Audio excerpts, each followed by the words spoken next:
सरकारने आपल्याला एक सुविधा दिलेली आहे मोफत कायदा, ठीक आहे. तर एक तर आपल्याकडे कलम दिलेला आहे, तो आहे 39 कलमामध्ये दिलेला आहे की सर्वांना समान न्याय मिळायला हवा. त्या समान न्यायासाठी कसं झालेलं आहे की आधी सगळ्याच वर्गांकडे पैसे असतात, ते केस जाऊन ऍप्लिकेशन करतात असं नसतं. तर खालचे जे म्हणजे त्याला जे केस ऍप्लिकेशन नाही करू शकत त्याला सरकार स्वतः एक वकील देतो. त्यासाठी फक्त एक आपल्याला ऍप्लिकेशन टाकायला लागतं की आम्हाला आमची तेवढी परिस्थिती नाही पण आम्हाला हा केस फाईल करायची, तर तुम्ही मदत करू शकता का. तर सरकार त्यांचा वकील आपल्याला देतो जो आपला पूर्ण केस लढवतो सुरुवातीपासून शेवटीपर्यंत. तर त्याच्यामध्ये कसे 4 दर्जे आहेत. तर पहिला असतो केंद्रीय दर्जावर, त्याला आपण म्हणतो राष्ट्रीय कायदेशीर सेवा प्राधिकरण. त्यानंतर दुसरा असतो आपल्या राज्य स्थळावर असतो राज्य कायदेशीर सेवा प्राधिकरण असतं. त्यानंतर असतो आपला जिल्हा स्तरावर. नंतर आता गावावर सुद्धा आम्ही इन्क्लूड करायचा प्रयत्न केला, जे सरपंच द्वारा असतात की तुम्ही जाऊन तिथे बोलू शकता की आम्ही केस नाही फाईल करू शकत, तर आम्हाला थोडंसं मदत करा किंवा बाकीच्या गोष्टी प्रोव्हाइड करा, तर आम्ही पुढे जाऊन करू शकतो आमच्या कायद्यानुसार. तर एक दुसरा एक कलम आहे 12. त्या 12 कलम मध्ये सांगितलंय की कुठल्या स्पेसिफिक गोष्टी आहेत. जर आता पहिलं तर आम्ही सांगितलं की पैशानुसार जर आपल्याकडे पैसे नसेल तर आपण केस कशी फाईल करणार, तर आपल्याकडे प्रोव्हिजन नाही. पण दुसरे अजून काही घटक आहेत त्यांना तर सरकारला द्यावीच लागते मदत. तर त्या गोष्टीमध्ये काय काय येतात, तर पहिलं आहे की महिला आणि मुलं यांना सरकार कधीच नाही म्हणू शकत नाही त्याच्याकडे पैसे असू दे नको असू दे, पण ते फुकटमध्ये त्यांना म्हणजे फ्रीमध्ये मोफतमध्ये सरकार प्रोव्हाइड करणार, ऍडव्होकेट प्रोव्हाइड करणार आणि पुढे न्याय देण्याची संधी सुद्धा प्रोव्हाइड करणार. नंतर असतं की ज्यांच्यावर कौटुंबिक हिंसाचार होतो, नंतर असतं बलात्कार होणारी प्रकरण त्यांना पण फ्रीमध्ये भेटतात. नंतर मग ऍसिड हल्ला होतो, बऱ्याचदा आपण बघतो की ऍसिड हल्ला झालेला असतो महिलांवर, त्या सगळ्यांना सुद्धा मोफतमध्ये प्रोव्हाइड करतात सरकार. आता आपण प्रश्न बघूया, प्रश्न ऐकूया की आपला हेल्पलाईन नंबर 1500 माहित होता का? नाही, बरोबर. तर आता आम्ही 1500 बद्दल थोडीशी माहिती देऊ. 1500 हा सरकारी एक महिलांसाठी खास तयार केलेली हेल्पलाईन आहे. तर त्या हेल्पलाईन ही 24 तास हेल्पलाईन आहे, तुम्ही कधीही कॉल करू शकता या हेल्पलाईनवर. तर तिथे आपल्या एक सरकारी माणसाबरोबर आपल्याला ते कनेक्ट करून देतात आणि तो माणूस असतो तो जास्त करून ऍडव्होकेटच असतो. तो ऍडव्होकेट आपल्याला कायदेशीर आपल्याला पुढे काय ऍक्शन घ्यायला पाहिजे, कुठली गोष्ट करायला पाहिजे ते पूर्ण आपल्याला स्ट्रक्चर फॉलो करतो. तर तोच मदत करतो की आपण कुठे जवळच्या गोष्टीमध्ये किंवा जवळच्या केंद्रावर जाऊन आपण ऍप्लिकेशन आपण टाकू शकतो किंवा आपली गुन्ह्याची नोंदणी करून घेऊ शकतो. तर तो नंबर नीट लक्षात ठेवा 1500. आम्ही त्या पॅम्पलेटवर सुद्धा दिलेला आहे, आम्हाला तुम्ही पेपर दिलेत ना त्यावर सुद्धा तो नंबर आहे. तुम्ही कधी ते 24 तास कधी कॉन्टॅक्ट करू शकता त्या नंबरवर. पुन्हा आम्ही मेन हा जो क्लिनिक आहे म्हणजे आमचं कसं आहे, आम्ही कॉलेजमध्ये प्रत्येक एक कायद्याचं कॉलेज असतो ना त्याला हे जो क्लिनिक असतं किंवा ही जी कार्यक्रम असतं हा करणं मूलभूत असतं. का? कारण की त्यांना माहिती आहे, सरकारला माहिती आहे की गावांमध्ये अजूनपर्यंत कायदा पोहोचलेला नाही, तो आपण कसा पोहोचवावा, त्यासाठी आम्ही हा कार्यक्रम मेन म्हणजे करतो.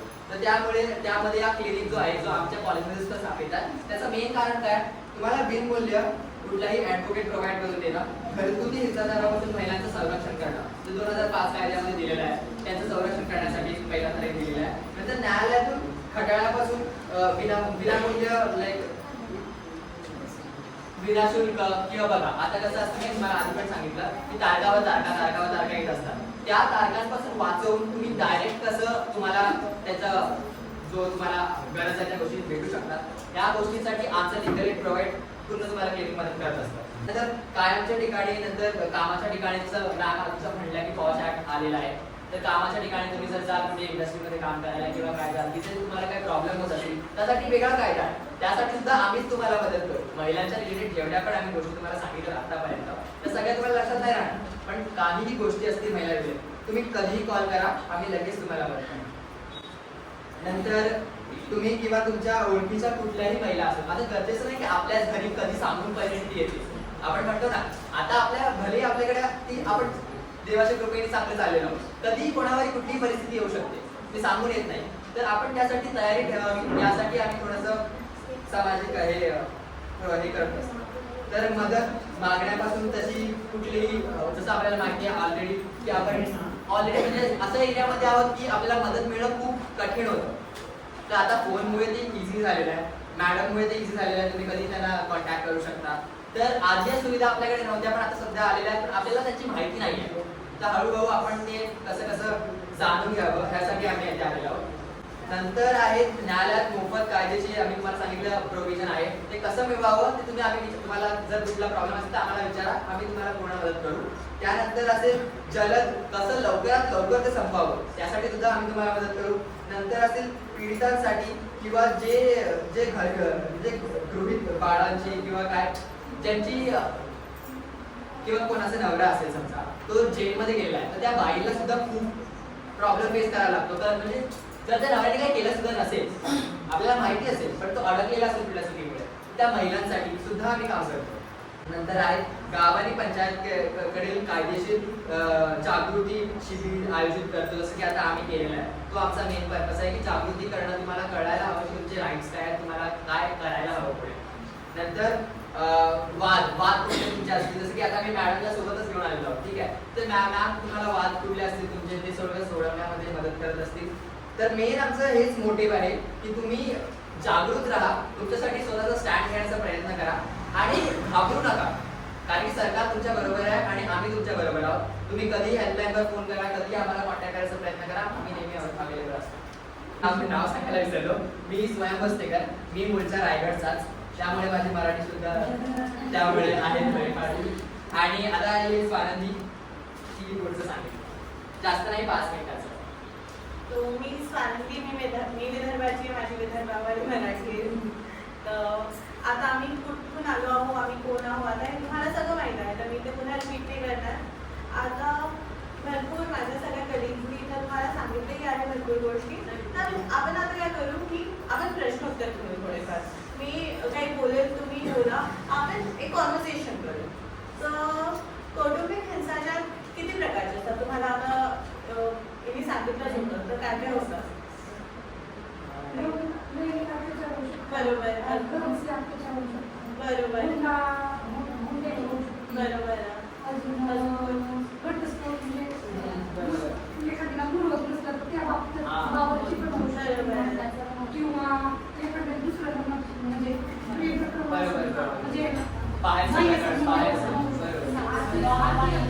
शारीरिक होऊ शकतो, हाणार होऊ शकतो, शब्दिक होऊ शकतो, कोणी कोणाला काही बोलत आहे, कोणी येऊ शकते.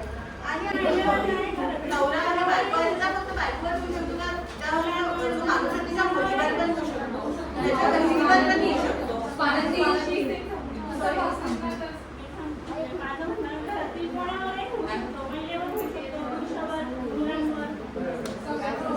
जेव्हा आपण तिथं कौटुंबिक हिंसाचाराबद्दल जेव्हा आपण बोलत आहोत तेव्हा आपण पत्नीवर, बहिणीवर आणि मुलीवर असं आपण धरतो याच्यामध्ये. आणि हा करणारा कोण असतो ह्या कायद्या हिशोबी नवरा झाला, सासरचे लोक झाले किंवा कोणतेही नवऱ्याच्या कडचे जे पण सगळे रिलेटिव्ह झाले ते सगळे झाले.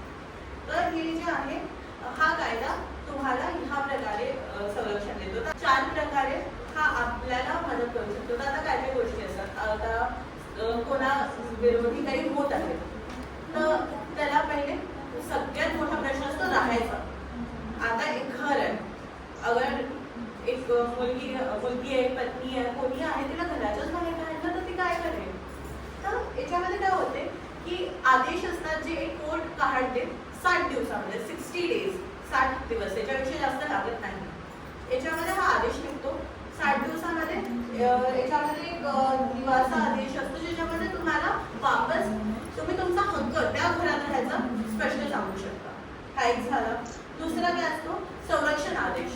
आता सपोज आता एक मुलगी आहे, ती कुठं जाते, कामाला जाते, तिला कोणी दुसरा माणूस आहे तो तिला तिचा त्रास देतो, ते कोर्ट अशी ऑर्डर काढू शकते की तो माणूस तुझ्या कामाच्या ठिकाणी नाही येऊ शकत किंवा तो माणूस तो तुझ्या जवळ येऊन तुला त्रास देऊ नाही शकत, ही ऑर्डर कोर्ट काढू शकते.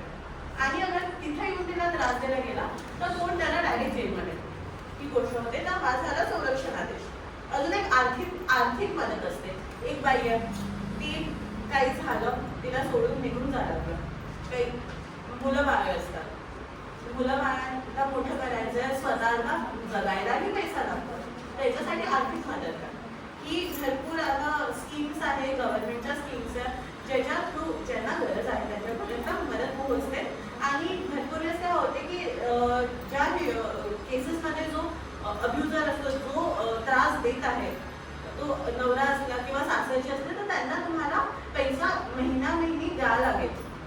ही एक झाली आर्थिक मदत. आणि तिसरं काय झालं, आता तुमच्या मुलं आहेत बरोबर.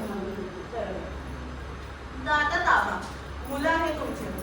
आता तुम्ही ठीक आहे, तुम्ही बाहेर निघाले, तुमच्या सासरी मुलं आहेत. तुम्हाला माहित नाही की ते तिथं सुरक्षित आहे का नाही, कोणी त्यांना त्रास देत आहे का नाही. तर तुम्ही त्याच्यासाठी काय करू शकता, तुम्ही हा एक आदेश काढून आणू शकता की माझी मुलं मी माझ्यासोबत ठेवते. तर हा कोणता झाला, हा झाला ताबा आदेश. तर हे 4 खूप महत्त्वाचे आदेश आहेत. याच्यामध्ये भरपूर असे केसेस असतात जेव्हा काय होते की जी दुसरी जी पार्टी आहे, जी काय करत आहे, जी त्रास देत आहे, ती उपस्थित नसली तरी हा आदेश काढता येईल. आणि हा जसं मी आधीच म्हणाले किती दिवसांमध्ये, कोणी मला सांगेल? 60. बरोबर, 60 दिवसामध्ये हा आदेश काढावा लागतो. त्यास आणि अजून एक गोष्ट आम्ही सांगतो की जर तुमचं घराचं असते, तुम्हाला असं वाटतं की नेहमी मोस्टली कसं असतं की ज्याचं नावावर असतं त्याचाच हक्क असतो, पण तसं नाहीये. जरी तुमचं नाव त्या घराला लागलेलं नसेल ना, तरी तुमचा हक्क तेवढाच बनतो जेवढा तुमच्या नवऱ्याचा असतो. त्यासाठी तुम्ही कधी घेऊ शकता. तर आता काही गोष्टी आहे, अगर तुम्हाला हे जे हक्क आहे, हा जो आपण अर्जाची गोष्ट केली आहे, आता तुम्हाला काढून घ्यायचे आहे, तर काही गोष्टी करायला लागतात. जसं स्थानिक न्यायालयामध्ये मॅजिस्ट्रेट खाली अर्ज दाखल करण्यात आलं, किंवा तुम्ही जवळच्या पोलीस स्थानकामध्ये जाऊन सूचना देऊ शकता किंवा कंप्लेंट करू शकता की हे असं असं होत आहे. तर जर पोलीस ऑफिसर ते कंप्लेंट रजिस्टर करून घेईल आणि करत नसेल तर काय होईल हे आधी माझ्या कलिग्सनी तुम्हाला सांगितलंच आहे. 0 FIR आणि ह्या सगळे त्यांनी सांगितलं आहे. प्लस किंवा जे दाखल करणं झालं याच्यामध्ये असं तर नाहीये की आपल्या प्रत्येकाला येते की कसं करायचं. तर ह्या गोष्टीसाठी विनामूल्य आपल्याला बिना पैसे घेता किंवा देता आपल्याला मदत ही भेटते. कुठं? लीगल एड क्लिनिक्समध्ये. आता डिस्ट्रिक्ट दॅट इज जिल्ह्याच्या ठिकाणी झालं, तालुक्याच्या ठिकाणी झालं, आणि आमच्यासारखे जे कॉलेजेस आहेत हे जे आहे लीगल एड दॅट इज जे पण कायदा ची जी पण मदत असते ती पोहोचवते. त्याच्यामध्ये काय होते की तुमचे काही अर्ज असतात ते देणं झाले, याच्यामध्ये जी मदत असते ती करतात. आणि जी पण कायद्याची जी पण मदत असते ती तुम्हाला बिना काही पैसे देऊन भेटते. तर हे आता मी पुन्हा एक मला गोष्ट ती खूप महत्त्वाची वाटते, त्या आहे हेल्पलाईन्स. आपल्याला हेल्पलाईन्स माहितीच पाहिजे, कारण की आपल्याला नाही माहीत कधी आपल्याला कोणत्या हेल्पलाईनची गरज पडते. आता जसं त्या ताईने आपल्याला सांगितलं की त्या बसमध्ये बसून होत्या आणि तो स्टँड घ्यायलाच पाहिजे, पण कधी अशी सिच्युएशन येते, कधी अशी काही ते होते जेव्हा तुम्ही तुमच्यासाठी स्टँड नाही घेऊ शकत. तर एक नंबर आहे ज्याच्यावर तुम्ही कॉल करू शकता, जिथं तुम्हाला पोलीसची मदत भेटेल. आणि तो नंबर आहे पोलीस हेल्पलाईन नंबर किंवा एमर्जन्सी नंबर म्हणतात त्याला. ते तुम्हाला पॅम्पलेट्स दिल्या गेलेल्या आहेत, त्याच्यामध्ये पण हा नंबर दिलेला आहे. ते आहे 1091 किंवा 112 112. हा एक नंबर आहे. एक महिला हेल्पलाईन आहे. महिला रिलेटेड जे पण काही होत असेल, तुमचं डावरी रिलेटेड, तुमचं हुंडासाठी काही झालं किंवा त्याच्यावर काही कोणी करत आहे, बलात्कार करत आहे किंवा काही झालं, याच्या संबंधित काही गोष्टी असतील तर त्याच्यासाठी आपलं एक हेल्पलाईन आहे 181. तुमच्या सगळ्यांचं धन्यवाद करते की तुम्ही इथं आल्या, बसला आमच्यासोबत.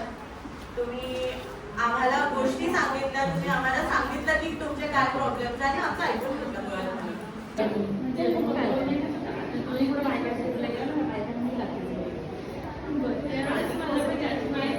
सर्वांचा मॅडम ताई ज्या त्या ताई माहिती दिली, धन्यवाद तुमचं सगळ्यांचा.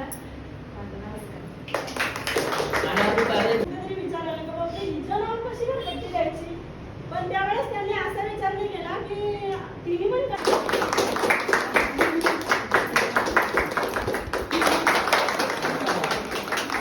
खरंच मला खूप आनंद झालाय. म्हणजे मी पण बऱ्याच वेळा बाहेर पडलेली आहे, कारण स्त्री ज्यावेळेस बाहेर पडते त्यावेळेस तिला बाहेरच्या जगाचा अवलोकन होते. ज्यावेळेस बेडूक तळात असतो त्यावेळेस मला वाटतं की ती तालुक्याला जाऊ लागली, अशा चर्चा सुरू होतात.